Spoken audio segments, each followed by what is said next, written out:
Good morning, good afternoon, good evening, whenever you happenstance this unbelievable dialogue with the panel, the new Untouchables, embarking on our 42nd gathering together, and not a moment too soon, considering all that's happening. And as we are about to launch into the discussion, I just want to read a couple of headlines here, like I always do when we start, just to kind of bring everybody up on the same page, literally on the front page of the New York Times.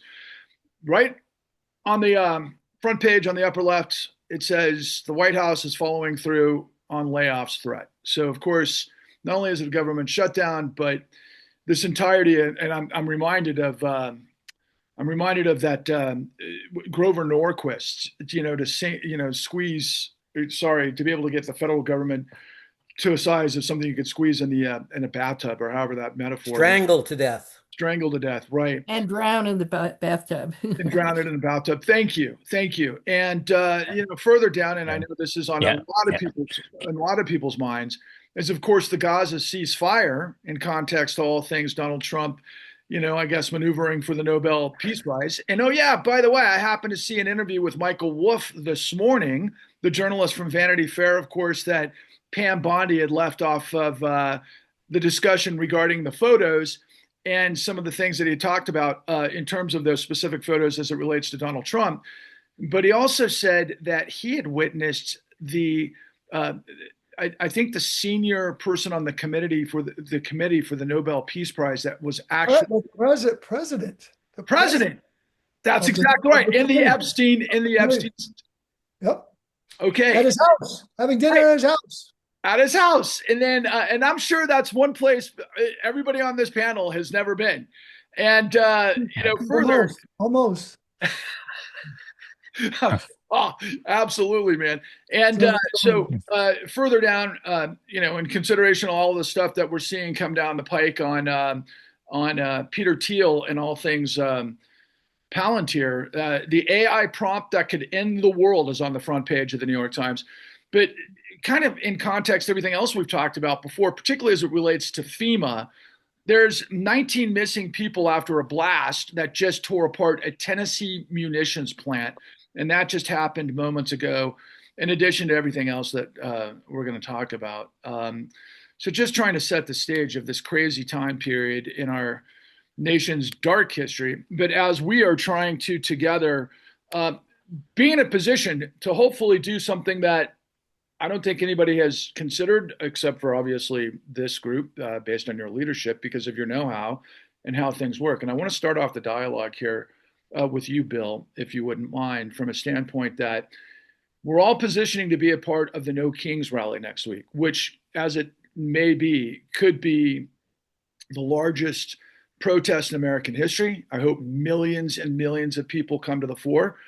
But we may actually be engaged with the senior leadership to unveil what this platform has been discussing now for some time as it relates to several initiatives. First and foremost, I'm going to call it the fight platform, but you'll know where you want to craft the kind of the setup as it relates to what this group can do in context to this, this incredible dark moment in our nation's history.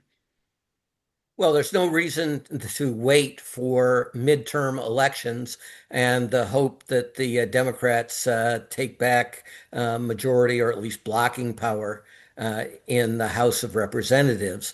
The states right now, and there are a large number of Democratic states, typically with two houses that they have majorities in, that can do the hearings right now, that can issue subpoenas so that even when whistleblowers are subject to non-disclosure agreements, they can speak, where the support of the Government Accountability Project, the premier whistleblowing group in the world, for this effort is very strong.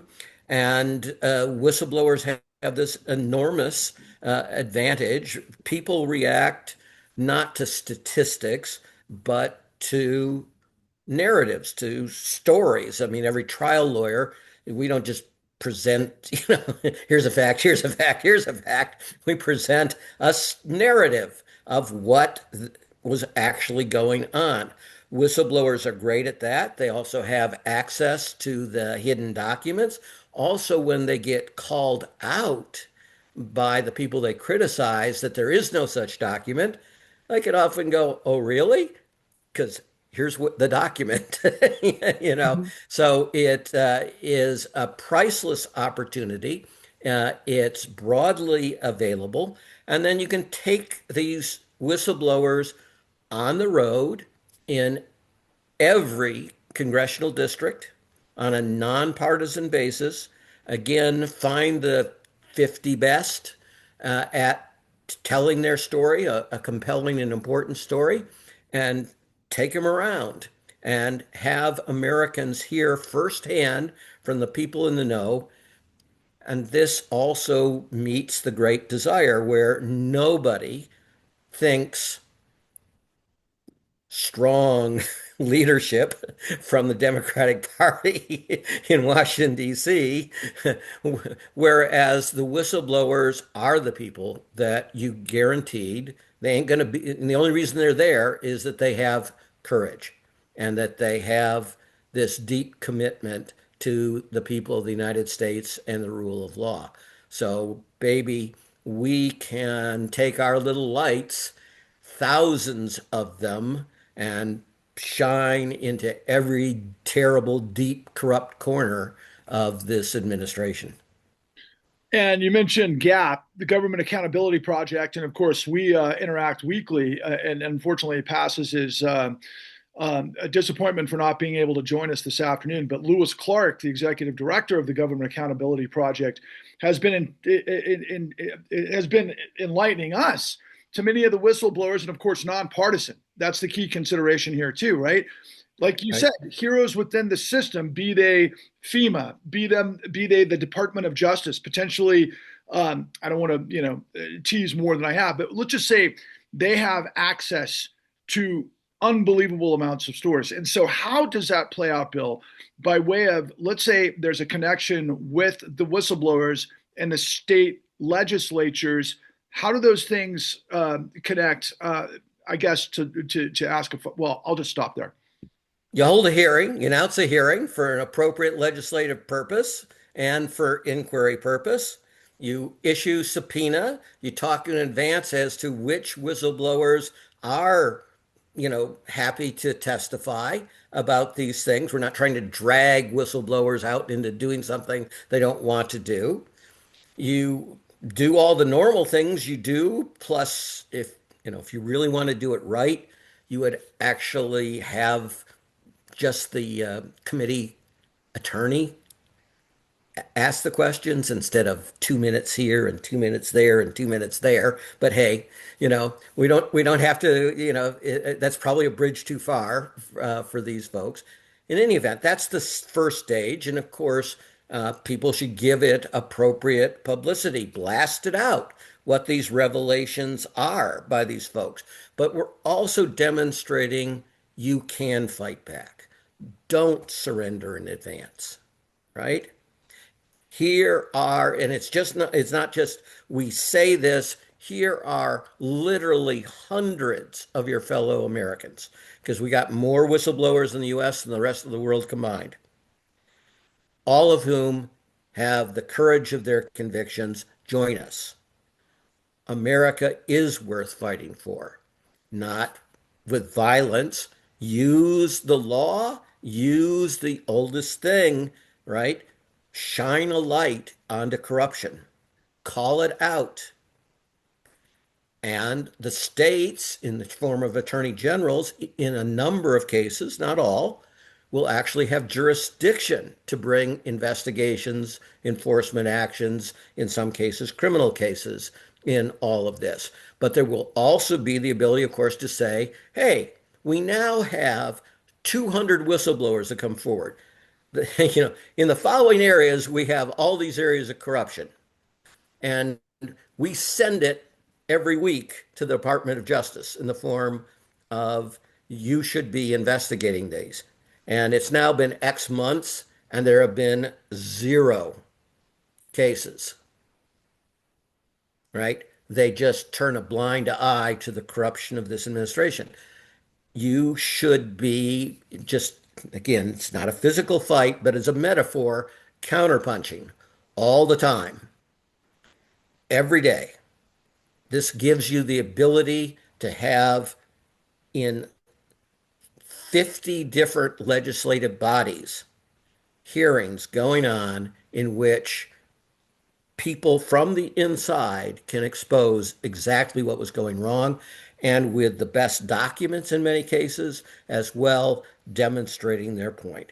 And as I say, it's a gold mine when they try to attack those whistleblowers because this administration will lie when they attack those whistleblowers and seek to smear them. And they'll get caught in those lies.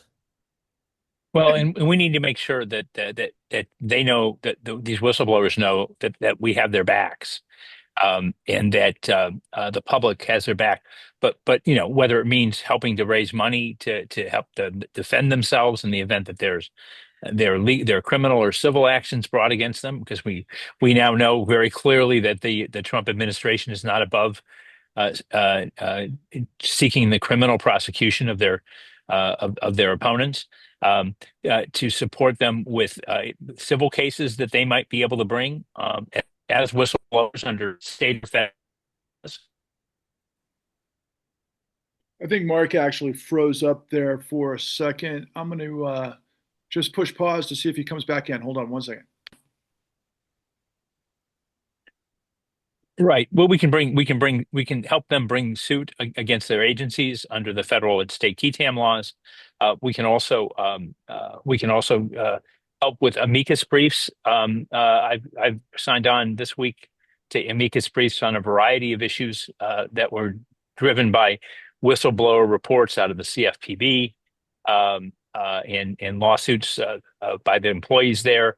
The state AGs this week, the former state AGs have all signed on to a letter supporting better security for federal judges, who are, another set of the heroes of this. We need to support federal judges and the rule of law. I have some judges in our community that are going out to the usual political. We have elected judges, but rather than going out and talking about themselves, they're going out and talking about the rule of law everywhere they go. And so making sure that we make sure that judges are honored and respected, and particularly those that take courageous stands, are admired, and the public understands why, and that we give appropriate support, through whether it's through amicus briefs or if we have to help raise money to make sure people are represented, or by representing them ourselves. Ladies and gentlemen, that was Mark Dan, former AG of the state of Ohio, somebody who's been doing it. This is the highest levels for a long time. And of course, as you can see, the proprietor of Dan Law Firm. And so I'm going to turn this briefly to Paul, because Paul, a couple of things that I think stand out in terms, I think, what the audience needs to wrap its heads around. We certainly saw a display, did we not, in the Department of Justice this week with Pam Bondi being awfully feisty and not answering a whole lot of questions, and a whole lot of uncomfortable questions that obviously bring into focus a whole lot of unfortunate behavior that's taking shape in the Department of Justice. Wouldn't it be, and you of course being a decades-long veteran and a high-level prosecutor at the Department of Justice, can you give us some perspective on what Bill is saying and what Mark followed up with in context to what the Department of Justice isn't doing? Oh, we don't have enough time for that, but as it relates to sort of the Department of Justice generally and Pam Bondi and what sort of is going on there, remember, and I'm going to just focus my attention for this brief moment on sort of the engagement of Trump of the National Guard and the military in Portland and Chicago and what they're doing out there.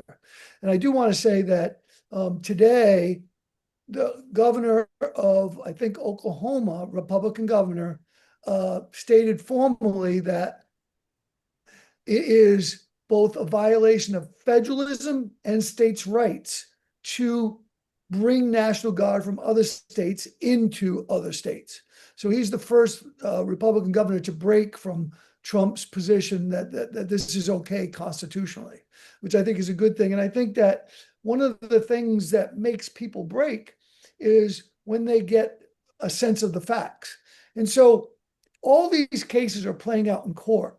And the judges have been I think we've been very lucky with the judges we get in Portland, the judges we get in Northern District of Illinois, because as we've all talked about day in and day out on this podcast, is how it's different when you're a lawyer in court and you have to start telling the truth.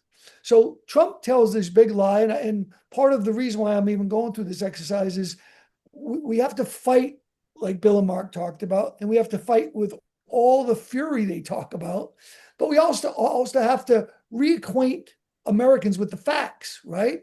And that's what these three Kings rallies do.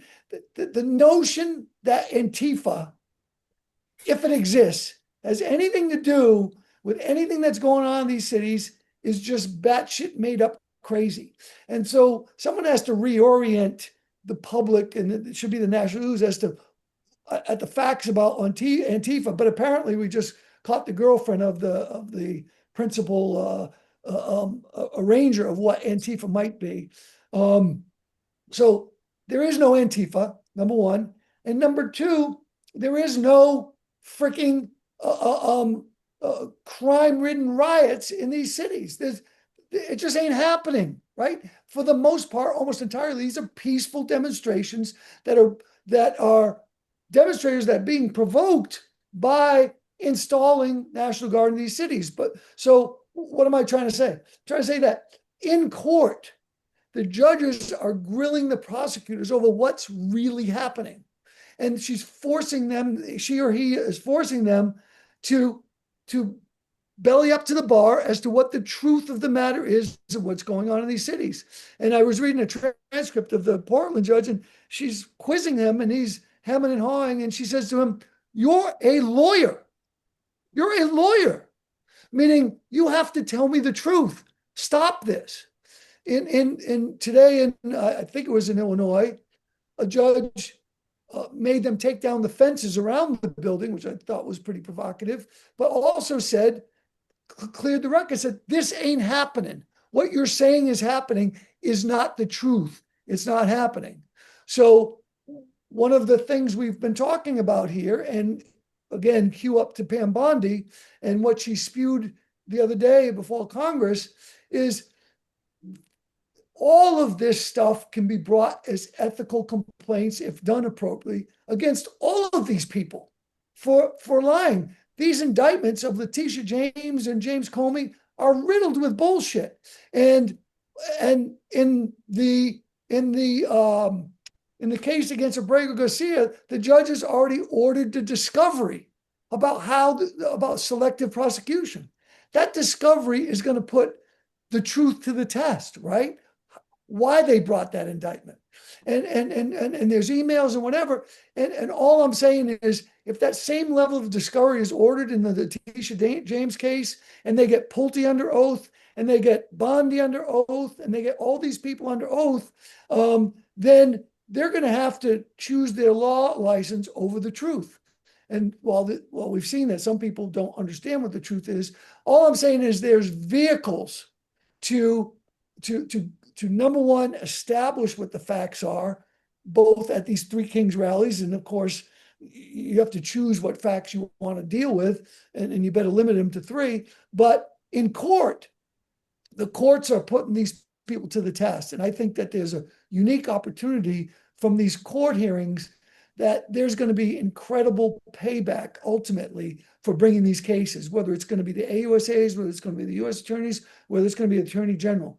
If discovery is ordered, it is going to be a boon to that exercise. June, yesterday I experienced one of the strangest things I've ever seen happen in real time. Stephen Miller was on CNN, and he's talking about plenary power, and all of a sudden he goes completely silent. I don't know if you happen to see that clip. Do you know what I'm talking about? It was a I, glitch. I read about it. Okay. What did Paul say? I said it was a glitch. Yeah, yeah. Because it was almost like Mitch McConnell when he froze and Mhm. didn't talk for 5 minutes. It's the same exact. It was the weirdest thing ever. It may have been a glitch, or maybe Big Brother was talking in his ear saying, "Be quiet." I just used that to throw the pitch right down the middle of the plate for you because you are the Bronx Bomber here, but probably Minnesota of some sort because you're going to bat cleanup here. The bottom line is all of these crazy things are happening, right? That have completely just I don't know, the emperor's new clothes, the easiest way to describe it. The entirety of the law, like you've said, is this is lawlessness. Where do you start? Where do you want to carry the dialogue? Okay, I have several things to say. First, the point for all these folks is power. And if you were doing something that is illegal and getting away with it, that makes you more powerful. Elon Musk understood that from the beginning. Every corporate CEO understands that. You come in, you take over an organization, you break the rules, and when you get away with it, that's what establishes your dominance. So let's look at the shutdown. Because the second point I want to make is we should not forget the little people who are being chewed up by this. When you look at the Pecora hearings in the 30s, Franklin Roosevelt had been elected. He had not yet taken office. Congress had been utterly stymied in its ability to hold the Titans of Wall Street to account because they had better lawyers. They had dominance. They chewed up the staffers in Congress and spit them out, embarrassing Congress, not the people who brought you the Great Depression. And when Ferdinand Pecora came and took over the hearings, a former prosecutor from New York, what he did was to combine three things. One, he had stories of the little people who walked into the banks, like National City, the predecessor of Citibank, trusted the people there to advise them on what to do with their savings, and were taken to the cleaners. They lost everything. At the same time, he puts on Charlie Mitchell, the head of National City, the best bond salesman of his era, who rigged the bonus system to reward those who sold bonds to people who thought they were investing in safe entities. They were investing in the things that made Charlie Mitchell rich. And he explained how the frauds were done. And the third, he paid no taxes. And the combination of those three things, connecting the greed at the top, the bankers got their bonuses in 1929, to the fate of little people and the cause of the Great Depression. It didn't just grab national headlines. It persuaded Roosevelt to change his inaugural address and to take on the banking system as the first order of business of the New Deal. So that's what we need. And let me simply note the things that are in the headlines. First, take Stephen Miller. We've been debating, should you call him a fascist? Should you call him a Nazi? It doesn't matter that he's Jewish. He is channeling the spirit of the brown shirts. But maybe what we should be calling him is a sadist. He takes delight in inflicting pain. Um, Jimmy Kimmel has apparently called for video. Tell me about the riots going on in Chicago. There aren't any. They're peaceful. That's not the pictures we need. The pictures we need are of little children being zip tied, of families, some of whom are American citizens, but it doesn't matter, being caught, taken out naked in the middle of the night, of, these paratroopers, you know, invading a building. Why? Because Stephen Miller gets off on cruelty. And we have to make it clear Donald Trump is not running the government, Stephen Miller is. And Stephen Miller is a sadist. Now, What about this shutdown? We've stopped talking about it. Uh, the shutdown is planned. There's no question 2025, and the folks behind it, Russell Voigt, the head of OMB in particular, has been waiting for this. This just allows him to simultaneously supercharge what he is planned to do anyway. It's all in 2025, get rid of as many government employees as possible, and blame the Democrats for it. Now, here's the interesting thing. Democrats have decided to fight on the grounds that they're taking away health care. Rural hospitals are already closing because of the big, beautiful bill. The people most hurt by taking away the Obamacare subsidies are farmers, small businessmen, the Republican base, the people who don't have employer-provided health care. And let me be clear, it's the biggest tax subsidy in the United States, employer-provided health care. If you have employer-provided health care, the federal government is paying for it. They want to take away health care from people who don't have employers who are paying for it. That's the Republican base. It appears Donald Trump didn't know what was in the bill. It's not clear Mike Johnson knew what was in the bill. Normal times, this would be an easy fix, give Democrats what they want, or Republican constituents are going to pay the price. But they're not doing it. Why? Two reasons, I think. One, they wanted the shutdown. But the second reason is they want to appear to stick it to the Democrats. They want to show they're dominant, that they're powerful. How do you do that? You eliminate the filibuster and then fix the healthcare subsidies. But above all, do not give Democrats a win. Those are the people who are running our government. One final example, tariffs. Paul Krugman's column this morning explains, why haven't the tariffs had more effect yet? Because anybody with power knows how to circumvent them. They got a special exemption for Donald Trump, or they're just mischaracterizing things and know that 25% of the FBI has been assigned to ICE enforcement. Nobody is guarding the chicken coop.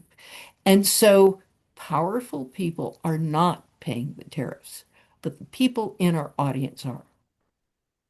Wow, and of course, June Carbone hits it, to the stratosphere once again, as you do week in and week out. And Bill, turning to you, based on that argument, I mean, my God, where I'm sitting from, last night I heard on Lawrence O'Donnell's program, there was a woman who was married to a service member who was crying and desperate and making pleas to the her Republican, congressman, saying, "How can you have six-figure income while we're on the edge of losing everything?" And I'm thinking to myself, and of course, the way Lawrence set it up is this is a Republican who most likely voted for Trump to begin with, and everything that we might, think of as it relates to that. But I'm thinking to myself first, is she not aware that Donald Trump's probably looted over $5 billion illegally against, all unconstitutionally from the very beginning of his presidency? And, that's just the beginning, right? And so you had said at the outset, okay, the Democrats don't seem to have the plan to deal with the robber barons, to deal with the corruption. We heard from Adam Schiff that it's like, all we have to do is win the midterms, which are in major question. And then, of course, we'll have subpoena power and we'll take care of business from that point forward. From where I'm sitting, it doesn't seem like we have the time to consider that we only have one option, and that's what you're proposing. Again, as we are presenting this information to our audience, as well as those within the No Kings rally, please take us to the next step. Well, first, I would remind folks that there was a Democratic president, vice president, and control at the points of both houses, and they didn't bring the cases in a timely basis. And, then the Supreme Court played games, and, nobody. I mean, the Democratic leadership of the House and the Senate is at 16% on merit, or more precisely, on lack of merit in terms of approval. And the idea that we should wait another 18 months ish to win an election and get new folks in is preposterous. Look at the rate at which things are being done, as June just explained. But on top of that, they're going to supercharge crypto as the greatest fraud scheme in the world. And that's coming down the pike, roaring down the pike right now.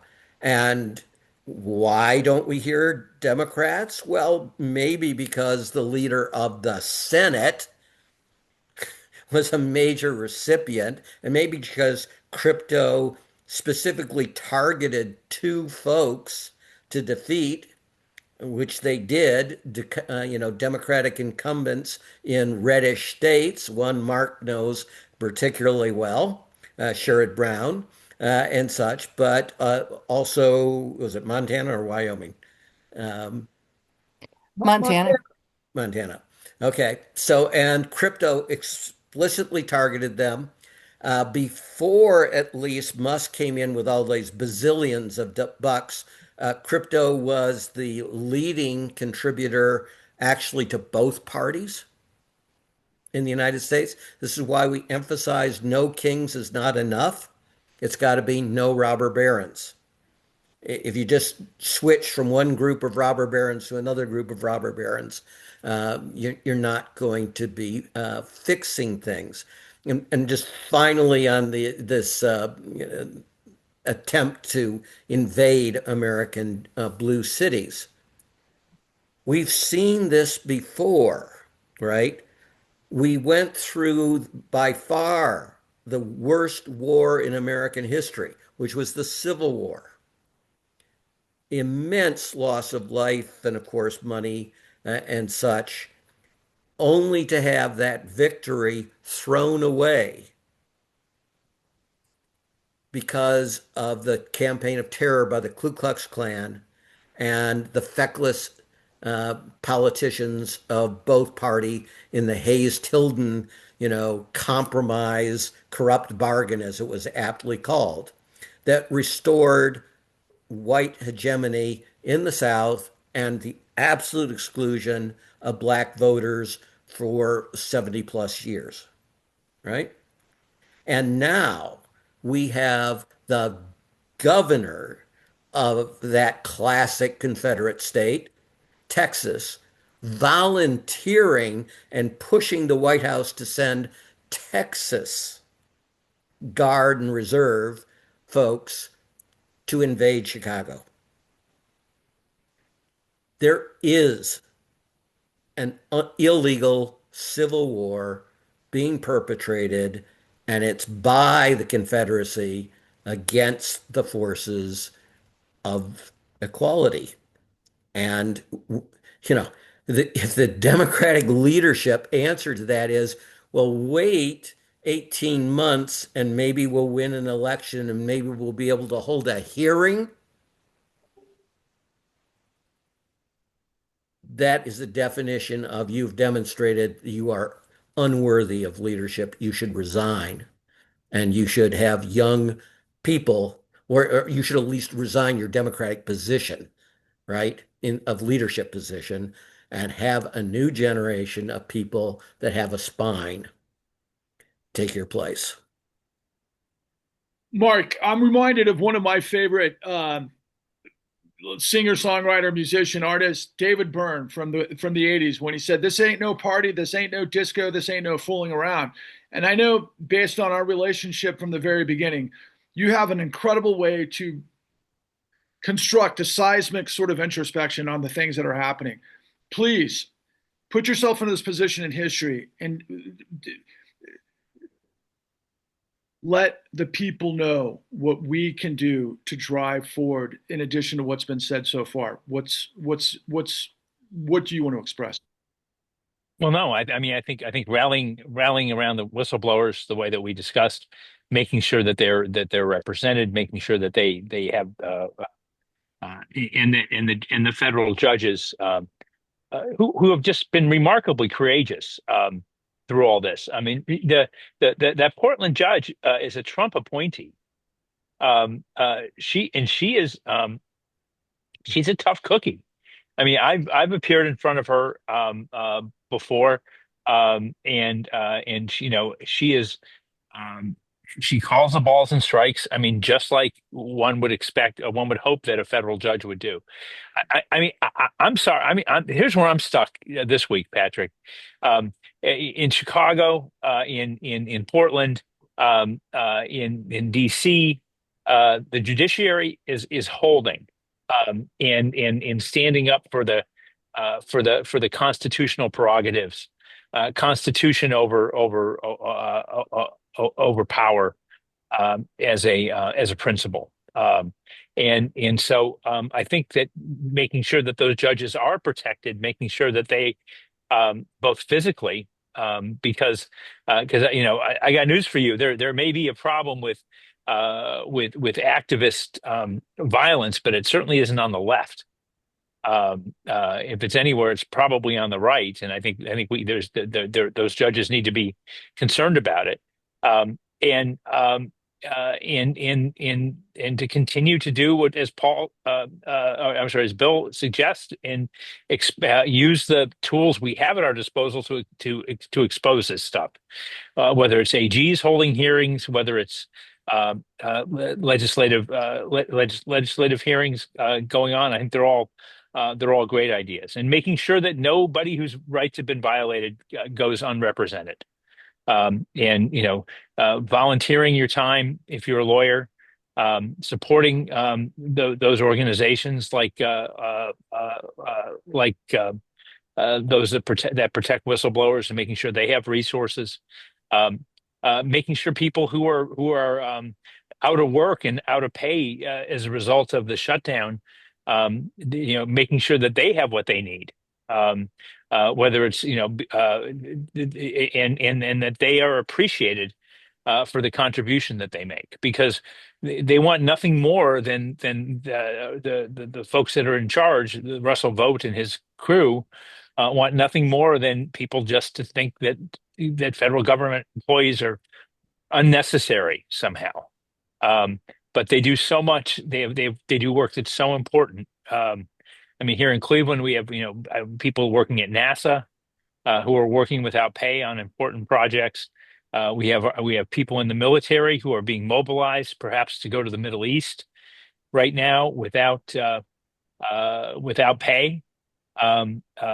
It's really tragic, and their sacrifice needs to be recognized. And let's stand up for these people that are being persecuted, whether we know them or not. And if I mean, if you know them, bake them a casserole. If you don't know them, send a check to an organization that's going to support them. That's a big part of what we can do. Paul, picking up on what Mark just said, I was thinking about all of those folks that might think that government employees are expendable, which is absurd. But of course, how many of them were sitting on the tarmac at the airport in Burbank this last week, and all the other air traffic controlled, hit situations? But, I was dumbstruck by something that came evident yesterday by way of Representatives Ro Khanna and Thomas Massey, of Kentucky, when they wrote a letter to Jamie Dimon, off the heels of course, the investigation into all things Epstein and their ongoing, efforts to try to make the so-called Epstein files, whatever they are, public. But in that letter, they just asked forthrightly to Jamie Dimon, how is it possible, given the suspicious activity reports, that he would have sat on this information for over a decade? And that was, to me, just emblematic of really everything that we've been in the midst of this whole time, specifically as it relates to your time period at DOJ and your knowledge of FinCEN and SARS and all the rest of it. Just to kind of finish this thought and then to set up a question, we know that both MAGA, well, we should say it's nonpartisan. There's a lot of people in this country that the line in the sand, for better or for worse, is, I guess, raping children, as ridiculous as that sounds, right? And yet here we are, where there are many Republican supporters that's a bridge too far. I'm wondering if you can pick up on that with the motif and then kind of give us some introspection as to how it would be possible for the Department of Justice. We're not talking about during Pam Bondi's carnage. We're talking about years ago in the likes of it's funny how I say JP Morgan when I'm saying Jamie Dimon. They're interchangeable. But knowing what we know about Jamie Dimon, can you just tell it like it is? Well, first of all, it'd be amazing if someone actually inquired of Jamie Dimon about something that his bank did that was that led to more crime occurring. Remember, what's been a travesty in this country for a long time is that banks use filing of SARs basically as a get out of suspicious activity reports, basically as a get out of jail free card, meaning that they can always say, I reported that, but they don't take any action based upon the information that's in there. They don't debank these people. They don't restrict their using of other financial institutions. So it's all just it's part of a game, a shell game that they play, and it's something that's never been reckoned with. And Jamie Dimon is just doing it like all the big banks have been doing it for years. And most of these SARs that they file are well after the event that they're reporting on happened. But that's a story for another episode. I think that what you've touched on, what everybody else has sort of touched on here, is a little bit of a breakthrough that's being caused by the Epstein file case that won't go away, right? Bondi's not been able to answer any questions about it. You were talking about, she was asked, did you see, I think you were discussing this, did you see the pictures? And this was Sheldon Whitehouse. Did you see the photographs of Trump with naked women that were shown to the reporter? And she wouldn't answer that question. She wouldn't answer that question at all. And any responsible attorney general, any responsible investigator would say, no, we need to inquire about that. That's important because that brings us to the next level of who was involved in this. And I think another thing that was fascinating that came out this week was Howard Lucknick did a interview where he said Epstein was the best he knew at using stuff as leverage to get what he needed from other people, extorting other people. And that's exactly what you would do with these pictures of these photographs with Trump with naked young girls. So I think what we've seen is some sort of a breakthrough. And I think that what's going to happen if the Democrats are smart enough and people are smart enough to keep this on the front plate, and if this woman, this congresswoman from Arizona, gets sworn in at any time soon, I think the floodgates are about to open as it relates to Republicans abandoning their hardened position against the Epstein files. We saw Marjorie Taylor Greene already has. We saw her yesterday come out to say, yeah, these taking away these subsidies for health insurance for these people is really bad because guess what? I have 2 kids that are getting hit with this. Isn't it amazing how Republicans all of a sudden get baptized when something happens to their children or family members? So I don't think she's necessarily anti-Trump anytime soon, but at the end of the day, and a broken clock is always right twice a day. But the reality is all we need is one, in my view, one time where the House breaks with Trump, and that's going to break a large logjam that we have as it relates to getting anything done. And so I think we're on the cusp of that breakthrough. If this, the stock market went down 800 points today because of China's Trump's bitching and moaning about China and putting more tariffs on China. So again, just another thing based upon what what Trump has done because he's irrational. So I don't know. I think we're on the cusp of somewhat of a breakthrough here, and I'm anxious to see it happen, whether I'm right or wrong. But I think three kings and no kings and three kings. I think no kings and no and what Bill says, no other people that are also stealing from us, pointing out that this is a real grift. What's going on is a grift. Everything you see here is part of a grift. Everything you see here is part of a grift. I think if the No Kings rally can sort of point that out and get people, Republicans activated, I think it can start becoming a domino effect. I think Three Kings was a great movie I saw with George Clooney about, I think it might have been Iraq. What?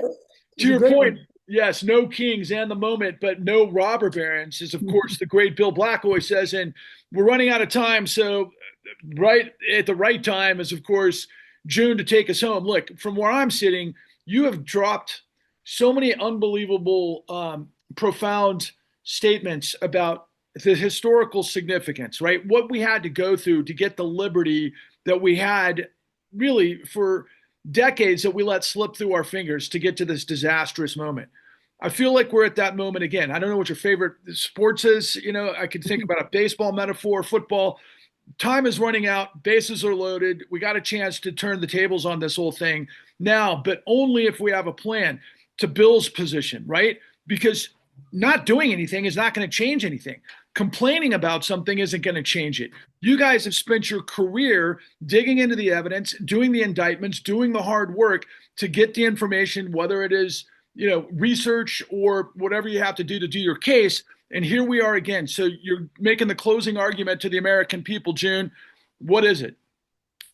Well, I still feel, as bad as things are at the moment, that this is the calm before the storm. So we see Trump doing thing after thing that is just unbelievably dumb. I don't just mean bad. The power grab is intelligently designed. The authoritarians are on the march. That we can see. I think the part we're not seeing is the rot that is being built and has been for a long time into our institutions. And so what you're seeing is we had this immense calm. We had these tariffs. They're supposed to produce disaster. Nothing happened. But today, the stock market plummeted. Today, not for all these many months coming up. We see massive corruption. Now, there's corruption before. There's more corruption with crypto supercharging that. The latest stories for wonks, on the New York Times if you're reading mainstream media, but the concerning things are bankruptcies. So you're beginning to see bankruptcies by companies that seem like, regular, ordinary companies, the kind of places, medium-sized businesses, but they're missing billions of dollars that they cannot explain where that went. And you probe a little deeper and you find out that the credit standards have been relaxed. And you probe a little deeper and you find out that this is a special arcane lending system only for the people who know how to manipulate it.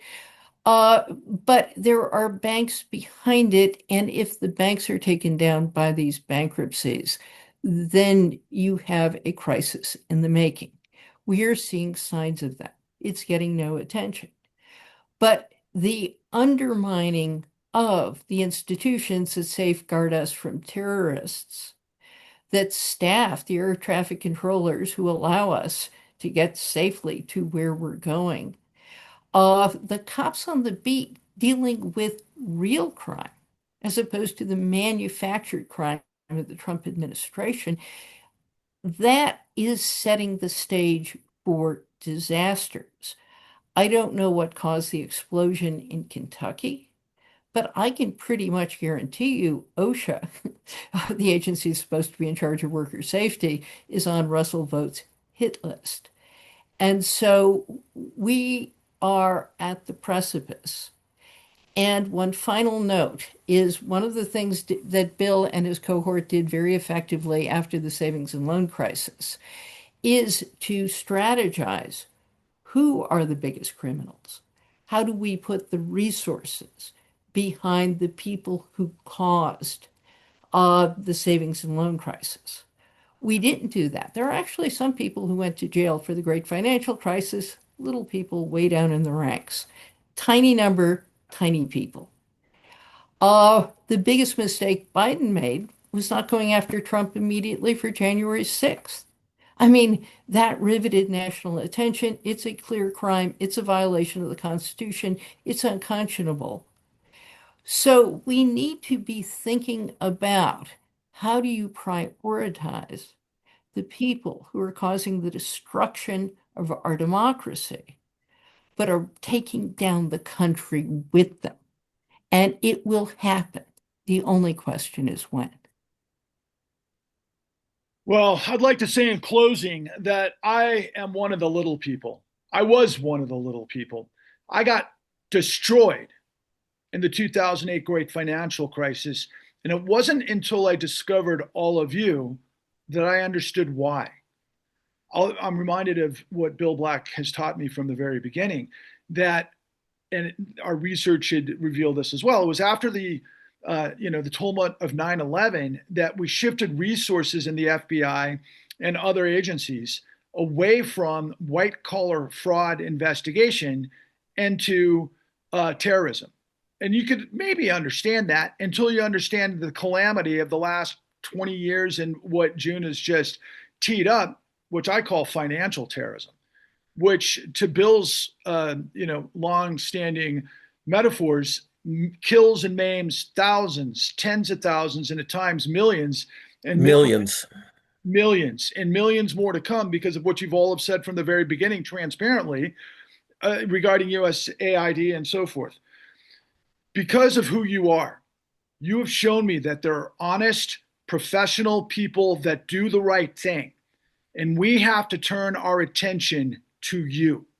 This is a critical stage in American history where millions of us are going to pay a heavy price unless you do your duty as a citizen and start to think about people who are showing you the light forward and uniting with us to share this information, because we've got a plan that can work within the system as it is to turn the table. But what we need is your attention.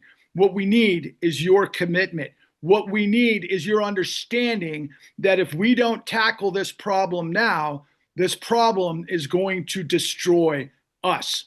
Sorry to get a little levitated, but I don't think there's any other way to sugarcoat this. The game is on, and we either win or we pay a heavy-duty price. So on behalf of the new Untouchables, my name is Patrick Lovell. Please check out the Con at thecon.tv. Please continue your support and sharing at thenewuntouchables.com. Please check out thecleannewdeal.org. And please reach out to me if you have any questions, and we will be here to serve. Thank you. Onwards and upwards, America. Be well. 20 seconds, Patrick. Yeah. I got a call yesterday from Baltimore. Liar's loans are back. Yeah. And private equity is driving it, and they're going heavy in Baltimore inner city. This would be the 6th verse, Bill, same as the first. Thank you guys for all you do, and I'm sorry if I got a little bit emotional, but I'm pissed. I'm ready to roll. Let's go.